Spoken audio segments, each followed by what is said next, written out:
Более 20 заявлений о похищении денег путем обмана поступило в региональную полицию от жителей Тувы. Предварительный ущерб, причиненный гражданам в результате противоправных действий, составляет порядка более 200 тысяч рублей. В результате проведенных оперативно-розыскных мероприятий оперативники полиции Кыздыла установили и задержали подозреваемую.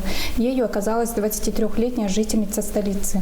Молодая женщина создавала группы в мессенджере Viber, где размещала объявления о продаже велосипедов и детских электромобилей по заманчивой низкой стоимости. После перечисления оплаты на указанный счет сотовый абонент переставал быть доступным. Со слов подозреваемой, банковский счет, на который перечислялись деньги, оформлен на имя знакомой.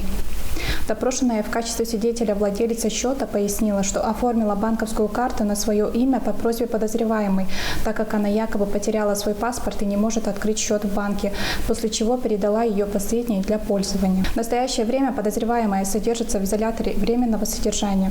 В рамках уголовных дел проводятся необходимые процессуальные действия, а также устанавливается причастность подозреваемой к другим аналогичным противоправным деяниям.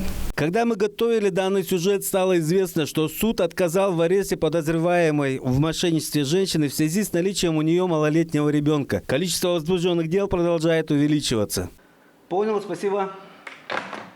Из регионального МВД сообщили, что по выходу подозреваемой из изолятора временного содержания вновь стали поступать заявления от обманутых по такой же схеме граждан. Будьте бдительны. Сайгын Бербет, Чайхан Донгак, Миран Эргит, Тува 24.